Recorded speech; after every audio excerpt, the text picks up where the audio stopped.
Добре дојдовте во економскиот блок на Слободен печат. Јас сум Весна Дамчевска, денешен мој соговорник е Иван Пешевски, подпредседател на ССМ за приватниот сектор. Добре дојдовте, Пешевски. Добре ви најдов. Веќе подолго време најавувате протести. Дали веќе се знае датумот и што се конкретните ваши барања? Во текот на утрешниот ден, Сојуз на синдикати на Македонија ги повикува највисоките органи и тела, тоа се председателството и Советот на Сојуз на синдикати на Македонија, и ќе донесеме одлука за време и место на првиот голем работнички протест, кој што можам само денеска да најавам дека ќе биде до крајот на месецов.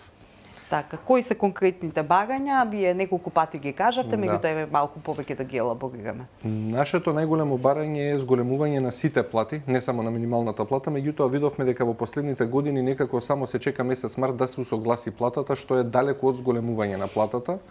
Согласно податоците кои што ги обезбедуваме секој месец од маркетите и изготвување на синдикалната потрошувачка кошничка, видовме дека за неполна година животот на македонскиот работник е поскап за скоро 6000 денари. Затоа велиме дека повеќе минималната плата од она барање ланско за 500 евра губи смисла, бидејќи кошничката е 65.000 денари и нема да стаса за да преживее едно 4-члено семејство со таа плата. Од анкетата што ја направивме на примерок од 1600 испитаници, најголемиот дел од одговорите беа 600 евра минимална плата и зголемување на сите плати за 6000 денари, што значи дека главното барање на последната седница од економско-социјалниот совет ни беше токму тоа: 600 евра минимална плата и 100 евра зголемување на сите останати плати, за да не дојде повторно до урамниловка или да има декомпресија што велат на платите, па да расте само минималната плата. Интенцијата и за зголемување на минимална плата никогаш не била да расте само минималната плата. Ако го видиме законот, уставот и колективните договори во Македонија, ќе видиме дека паралелно со минималната требале да растат и сите останати плати. Но најголем дел од прекршување на тие работнички права низ годините се токму поради неусогласувањето на останатите плати. И некако газливи работодавачи се научија да покачуваат само минимална плата онолку колку што е законскиот рок, а гледаме дека тоа не се повеќе од 1000 денари на годишно ниво. Ако ги земеме цените на мало, гледаме дека ние 1000 денари не ни стигнуваат од месец во месец, колку се без контрола поскапе низ месециве, да не кажувам годините. Поскапени се и струја, и вода, и комунали, и кири, и патување, и исхрана, поготово делот за обувки, за деца, за возрастни, храна и пијалоци, лекови и така натаму. И велиме дека тие плати мора да се коригираат ад хок и во текот на годината. Не смееме да чекаме само месец март за да добиеме како една милостиња од владава од 1000 денари и да бидеме задоволни. Најголемиот дел од работниците поддржаа на анкетата дека ќе излезат на протести и на штрајкови и за таа цел утре само ќе донесеме одлука колку ќе трае, каде ќе биде и дали тоа ќе бидат само протести со блокирање на улици и раскрсници или ќе премине одлуката и во генерален штрајк како што имавме пред 3 години кој траеше во јавниот сектор цела година. Но за потсетување на вашите гледачи, тој штрајк допринесе да имаме такво адхок решение со минималната плата од 15.200 на 18.000 денари. Инаку ако требаше да чекаме законско согласување ќе беше 15.500 и повторно ќе имавме најсиромашни работници и ќе бевме последно место. Нажалост, низ годините и со ова покачување од 1000-2000-3000 денари ван законското согласување, повторно сме последни во регионот, можеби само над Косово, но со 397 евра минимална плата македонскиот работник е убедливо на последно место и тоа како репрезентативен синдикат не смееме да го дозволиме и затоа бараме и повисоки плати и подостоинствени услови за работа.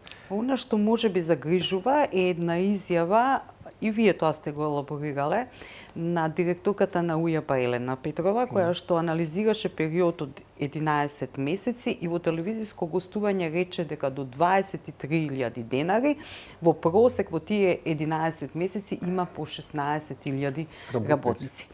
Сега тука ми се наметнуваат две прашања. Дали до вас стигнуваат поплаки дека работници земаат помала плата од минимална плата, зборувам за основната плата, како тоа се решава и дали треба да се смени нешто законска регулатива за да не се случува ова? Што се однесува до закон за исплата на минимална плата и ние се прашувавме како воопшто МПИНот поминал во УЈП со плата под законски гарантираната, бидејќи ние мислиме дека тоа не сме софтверски да се случи некој да има на крај на месец нето плата 23.000 денари, без разлика на одбитоци и на се. Тоа се отпосле пари што треба да се одбијат од работникот, дали се извршители, дали се алиментации, не е важно, но минимална плата е минимум што треба да помине кај еден работник за да го земе на крајот на месецот. ќе ве прекинам секунда затоа што и мене не ми е јасно, а тогаш веројатно и на гледачите и слушателите.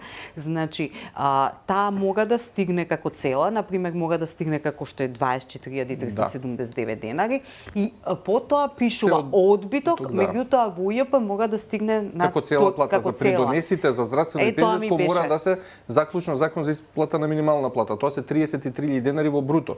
Никако не може да има работник на сметка 23.000 денари преку УЈП земено плата од било кој работодавач во државата. Значи и одбитоците потоа се пресметуваат ако има од извршител. Да, и да не бидат повеќе од 1/3, бидејќи не може човекот да го преживее месецот ако вие му земете 2/3 од платата без разлика за што се одбитоците. И за колкава плата. Најголем проблем и страф беше што стравка и УЈП и ке државата, ќе кажам слободно, бидејќи ние кога побаравме податоци од јавен карактер, УЈП пред неполна година ни даде дека 38.000 луѓе се точно на минимална плата, на 24.397. За потоа кога го кажавме ние јавно тој податок, да излезе дека во моментов 0 вработени се на минимална плата. И сега кај отидоа тие 38.000 вработени или каде се останатите 100.000 што се само 1 денар над минималната плата? И тоа велат во системот не се на минимална плата. Сега за 1 денар, 2 денари или 10 денари ќе кажуваме дека имаме луѓе поблиску до просечна плата. Податоците кои ги земавме со сите плати, ја ги кажи директорката, ја тоа го гледав, дека само не се повеќе од 15% од вкупниот број вработени што се над просечна плата, што е исто така поразителен податок. Ние кога ги прибравме податоците, 73,3% од вкупниот број вработени беа до 45.000 денари. Тоа повторно е знак прашалник како преживува тоа семејство ако има само еден вработен или ако има примател на социјална помош или ако другиот е пак на минимална плата, и ќе видиме дека 2/3 од работниците и граѓаните во Македонија живеат во сиромаштие и затоа и тој процент на сиромаштие, односно таа стапка на вкупен број на граѓани кои што живеат во сиромаштие и се со 100 денари на ден. Работите не утре, кога ќе донесеме одлука или следната недела кога ќе излеземе на протест, туку многу порано требале да се променат, меѓутоа пак ќе нагласам. Или сме ние многу мирен народ, па чекаме да се случи нешто за да се променат работите, или не смееме да обвинуваме други ако не излеземе на улица. Покажано и во светот, и во Европа, и во Македонија таков треба да биде примерот, дека единствено работниците може да си ги превземат овие работи, да се изборат за поголеми плати. Тоа се само протести и штрајкови. Во друга страна, не гледаме дека некој со милостиња ќе ја покачи платата за 100 евра, или ќе ги усогласи коефициентите на назад години, па ќе растеле тие сите останати плати, не само минималната. Загрижувачки се податоците, загрижувачки е колку мизерни плати и услови имаат македонските работници за да не излеземе на улици и да го изразиме нашиот револт. Зборуваме ова и кога зборуваме за минимална плата, зборуваме за основна. Има разни додатоци. Еве, дали се исплатува недела неработен ден, какви се вашите сознанија, нели, каде што мора да се работи во недела, дали се исплатуваат прекувремените часови, таму дали има систем да се следат, дали се исплатува минат труд, како вие тука реагирате? Освен основната плата, како што кажавте, додатоците и надоместоците на плата или надоместоци поврзани како трошоци со работа, имаме информации каде се исплаќаат, каде што имаме членови во тие компании. Мора да нагласиме дека не повеќе од 20% од вкупниот пазар на труд во државата се членови на организација на работодавачи и на синдикати. Тоа е исто така поразителна бројка затоа што големите компании или можеби до 100 вработени компаниите имаат синдикати, имаат некаква организација да се почитуваат, но најголем дел од малите и средни претпријатија кои што немаат синдикат, таму се и најголемите прекршувања на работничките права. Секојдневно во ССМ стигаат пријави за неисплатен минат труд, за неисплатени прекувремени часови. Меѓутоа потсетуваме дека луѓето треба да се организираат во синдикат, а онаму каде што нема можност барем да пријавуваат, па макар со страф и анонимно, како што тоа го нуди алатката ССМ и работнички права, и директно да пријавуваме во Државниот трудов инспекторат, кој што во наредни 2 недели од пријавата должен е да излезе на терен и да констатира неправилности. Е сега што се случува? Голем дел од вработените дали сами се договорили или не сакаат да пријават, се уште имаме страф да пријават, па дури анонимно, бидејќи мисла дека ќе се дознае во тие мали компании кој пријавил, како пријавил, и само едноставно останува тоа на муабет во Сојуз на синдикати на Македонија, мене ми е вака, мене ми е така, но ние мораме да имаме доказ или на писмено кој пријавил, како пријавил, за да знаеме како да постапиме. Но ви уверувам дека најголем дел од прекршување на работнички права се токму во приватниот сектор, токму таму имаме непријавени прекувремени часови, бидејќи сите повреди што се случиле и мора да се регистрираат, гледаме дека се во тие црни сати или во плата во плик или во таа работа каде што и работникот прифатил за да преживи и да екзистира во сивата економија. Еве вие ќе пријавите, рековте во рок од 2 недели излегуван или трудов инспектор да констатира. Да констатира. Ги имате повратните информации, дали констатирал затоа што И што понатаму? Понатаму е и ја отстранува неправилноста работодавачот и го исплатува. Например, тоа имаше многу со регрес за годишен одмор. Да не стане забуна, пак ќе потсетам на гледачите. Тие што не добиле, не ја плаќа работодавачот само казната, туку ја плаќа и казната и го задолжуваат да го исплати и регресот.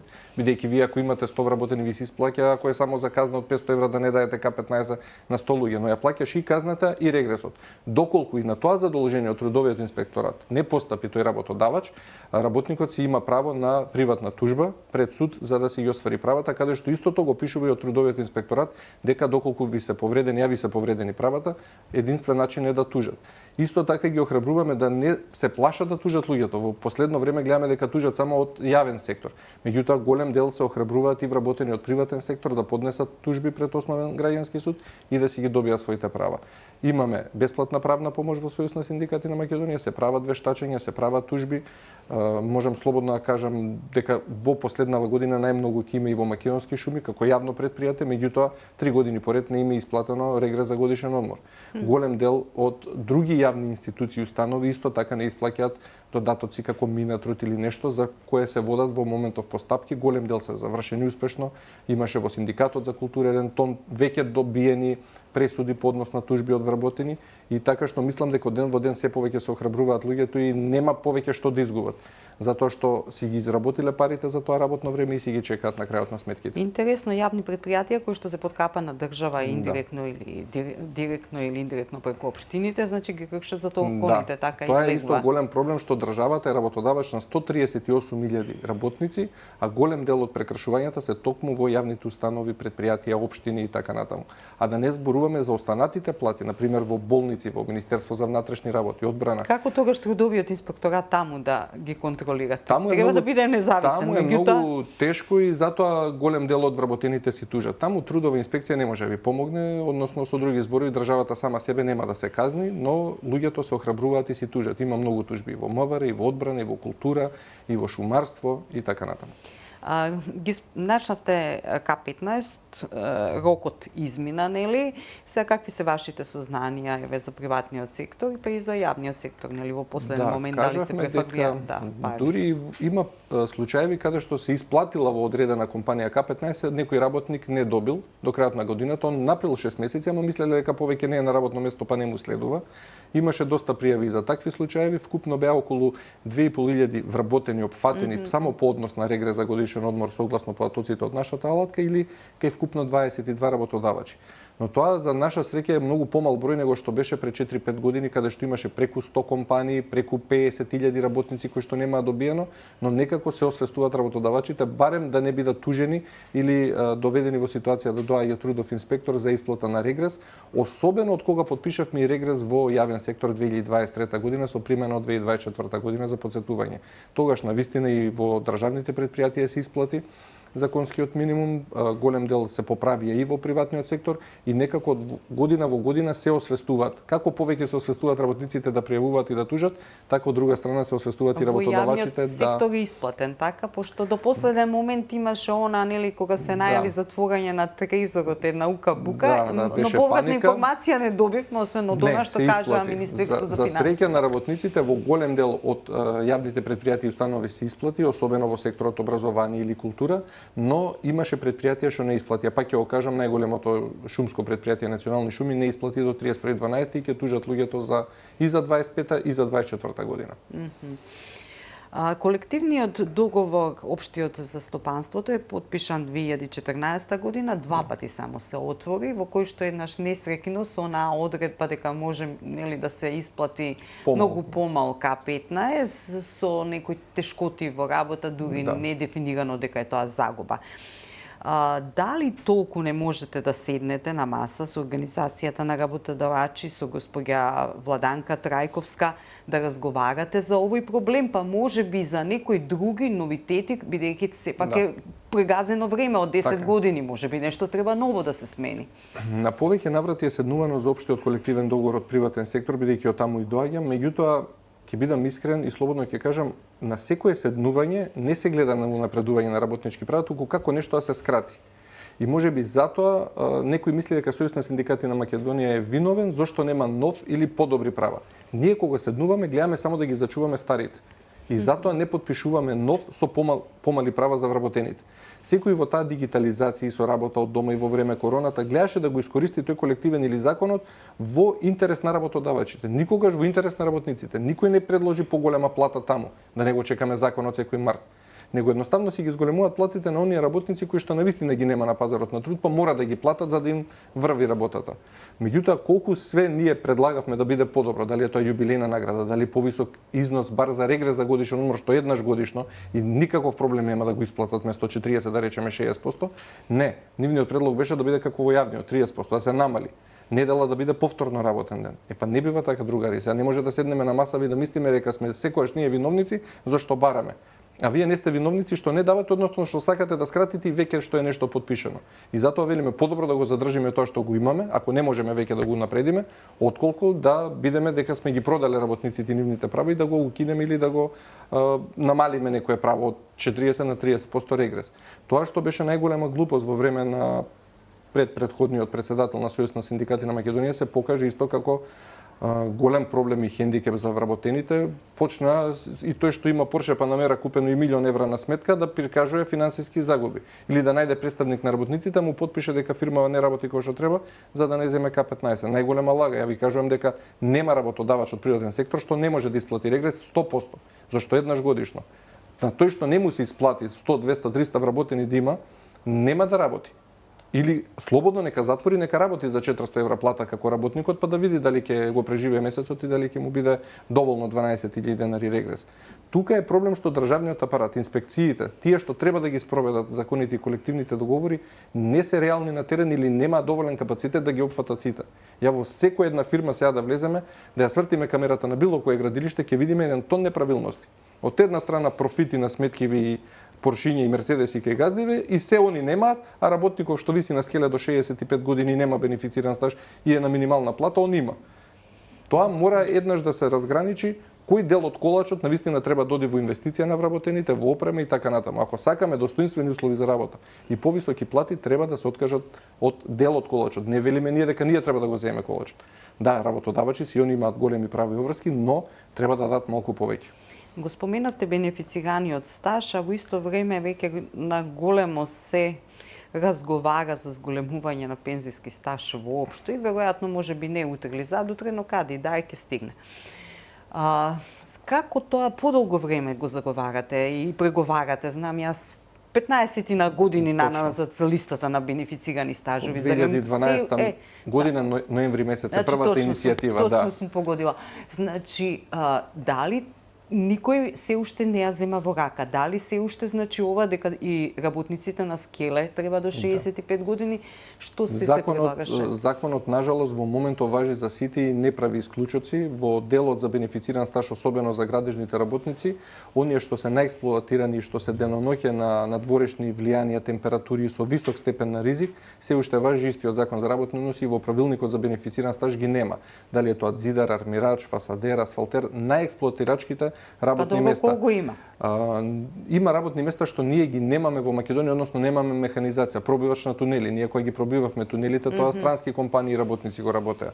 Така што не важи за македонскиот градежник нити законот, нити правилникот за бенефициран стаж и тоа е исто така борба што не е прекината и што е пробувано со сите влади да ги убедиме дека навистина има 6-7 работни места што повеќе од итно и неопходно е да имаат барем они бенефициран стаж. Едноставно имаат бенефициран стаж само одредени работодавачи кои што си направиле за својата компанија елаборат и само за нивните вработени тоа важи, но не важи генерално за сите 49.000 градежни работници колку што ги имаме статистички во државата. Па веројатно тука се и текстилните работнички, не знам како е. Да, и сите од трудинтензивните дејности, и метални индустрии, шијачки, сите што се наексплоатирани во приватниот сектор, нажалост, се на минимална плата и со најлоши услови за работа. Затоа борбата повеќе е осврната и наменета за работниците од приватниот сектор. Да оние 40.000 што се на минимална плата треба да дојдат следна недела со нас на улица и да ставиме крај на едно такво владење или такво дивење со цени и на сето она што се трупа на грбот на работникот, а никако на грбот на државата и на работодавачите кои што упорно се жалат од една страна, од друга страна се фалат како сме ние економска сила или не знам што, а гледаме дека животот е сведен само на два најевтини маркети и две аптеки и на работници, и на пензионери и на сите.